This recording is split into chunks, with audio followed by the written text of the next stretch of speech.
continuing then our professional liability, looking at it, just wanted to go and have a look. The syllabus makes specific mention of how we can become liable to third parties, i.e. not audit clients.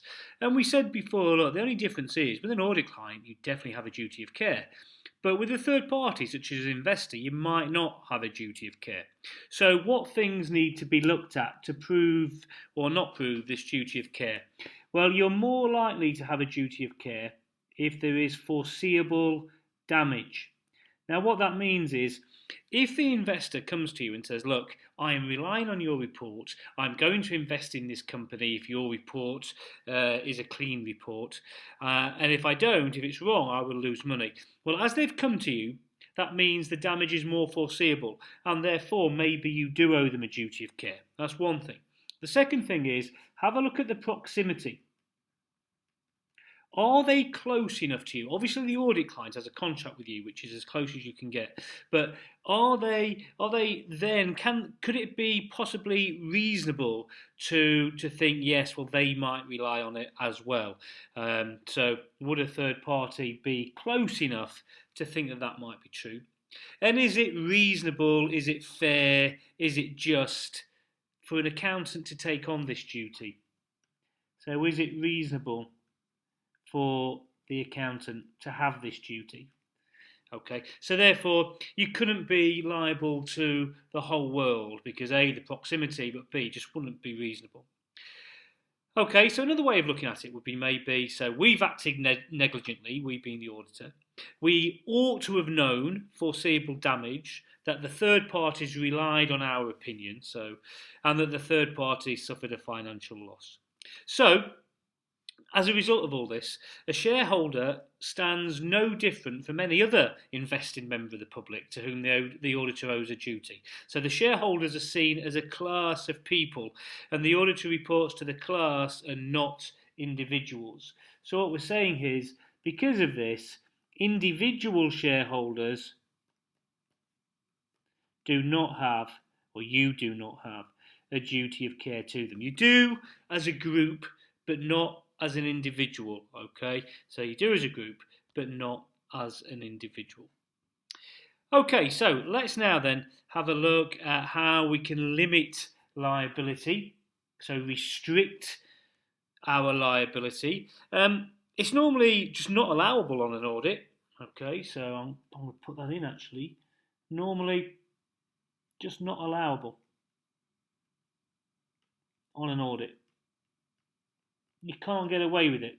You know, you can't say to your client, we're not liable. However, there are options though, okay? One option, so options, however. First option is a limited liability partnership. These are becoming more and more popular. A limited liability partnership for audit firms. So what does this mean then to us, this limited liability partnership? Well, it's a separate legal entity, as it suggests. Okay, so let's put that in.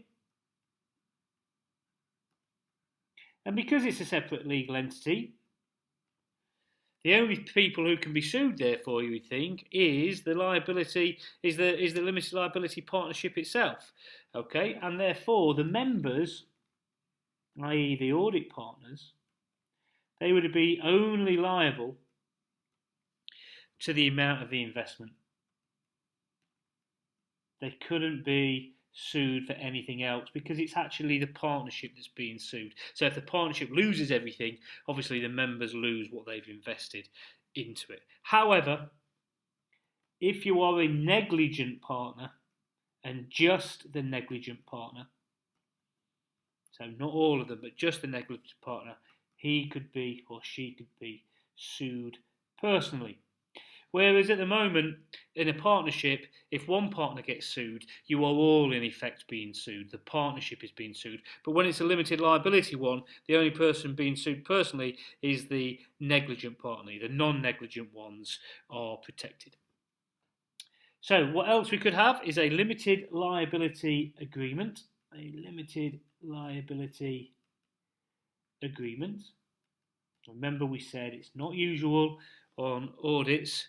So here, companies limit the auditor liability by contract. So that limited liability is a contract.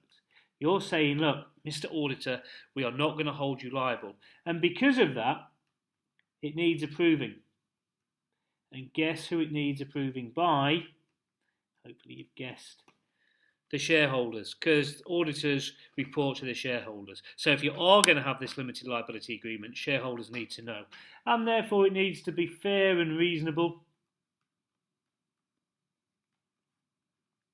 It needs to be for the current year only. So we really don't like these things too much and must be made clear at the tender. So if you are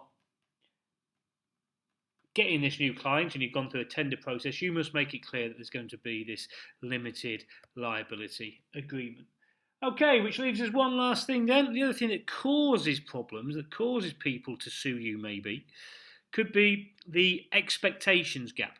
Expectations gap being the difference between what we say we're going to do and what people expect us to do. So I'm going to bring this all the way down to the bottom, okay, just to give myself some room. So let's get all the way down here. The expectation gap. Okay, so first of all, the causes of the expectation gap, and that's management misunderstand. And they think that the auditors are responsible for their responsibilities. So they misunderstand their responsibilities. Excuse me. That's the first thing that causes it. They also misunderstand what an audit actually does, the scope of the audit, which is why the engagement letter is so important. You know, you're just giving an opinion on the truth and fairness, and management sometimes misunderstand that. For example, they misunderstand that it's their responsibility to detect fraud and error. They often think, no, that's the auditor's job. We got you in to check all your books. Why didn't you find it? Well, it's your responsibility actually to detect it. And management think that auditors are liable for all errors. When of course it's not. If the error is made by management, it's a management error. So therefore, how can we get over this? How can we narrow the gap, as we call it? Make management understand what it is we actually do. Okay, well, first of all, we can try and do it through the audit report. So in the audit report, that is why we have, as you'll see later, the responsibilities of management and audit. We're making it really clear and really specific. We say that audits are on a test basis only, a sample basis. That will reduce the expectation gap. We say that it's an opinion, and it's an opinion that gives reasonable assurance. We don't say it's total assurance. We're trying to make it clear. Don't think that we are saying these accounts are absolutely correct. We're not. We're giving an opinion that we are showing reasonable assurance, not absolute assurance.